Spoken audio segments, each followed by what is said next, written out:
The regime has been toppled. Sort of. Sunday night's conclusion to HBO's The Regime brought things full circle, pretty much literally. Elena, Kate Winslet, goes on the run with Zubak, Matthias Schoenaerts, when the palace walls are breached. She and Zubak attempt to find help from local citizens as they try to evade the rebels.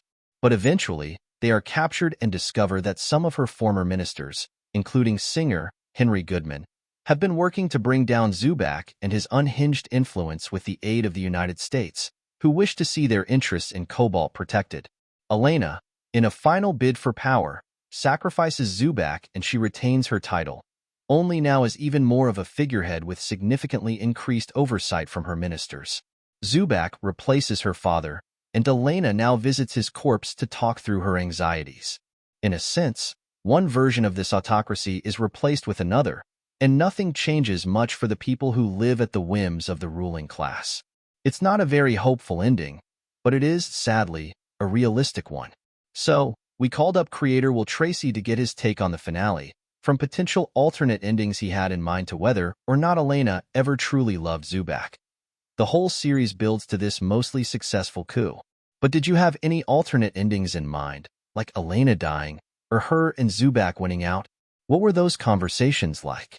Well, Tracy, my initial early version of it was a bit like the end of Romanian dictator Ceausescu's regime, where she's on the run and they nab her, and it's a very quick, hastily convened tribunal, and then she's hanged in the town square or whatever.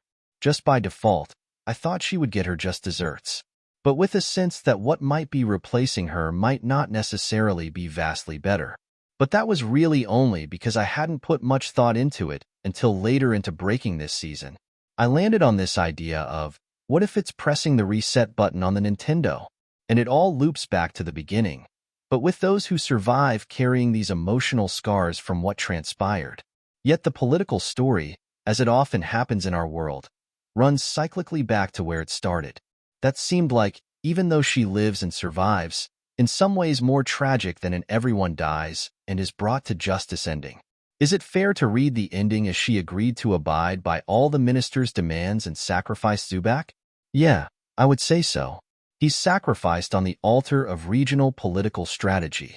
The arrangement that she had at the very beginning, which made her feel placated and secure, ultimately is the only relationship via which she can survive. And survival is really all she cares about. Really, what any autocrat cares about is hanging on to power because they know on the other end is The Hague or a noose in a town square. So, it goes back to the relationship that worked with slightly different optics, but she's letting herself become a pawn in the new clean energy economy and the new Cold War against China. But she's happy to do that if it means she gets to hang on. Given Zubak's reputation for brutality, I expected him to go a bit more Scarface last-ditch effort at the end there. Why did you decide to let him go more peacefully in the end? We did talk about that maybe this guy would want to go out in his blaze of glory.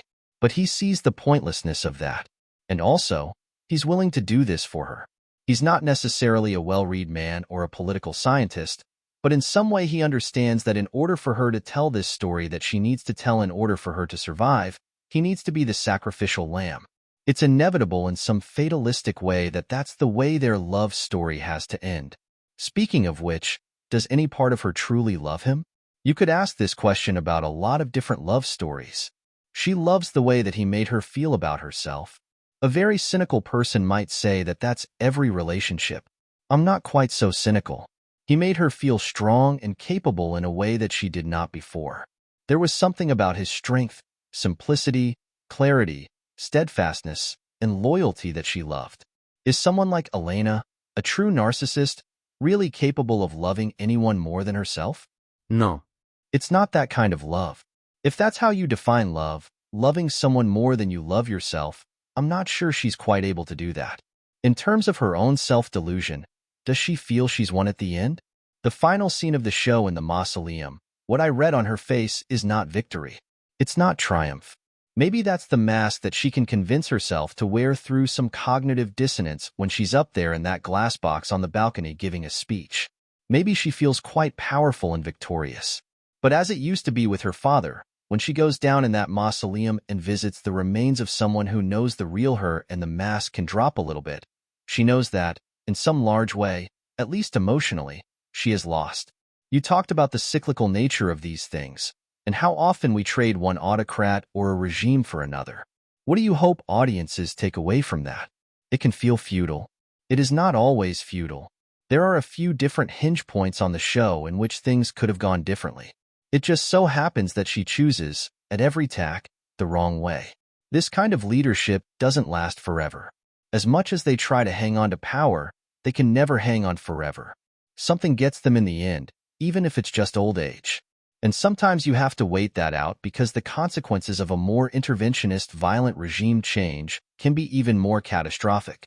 I'm not giving a very hopeful answer, but sometimes it really is a case of letting the political will and the leadership play its course. I'm not sure what the answer is beyond that. I might not always have the rosiest outlook. This interview has been edited for length and clarity.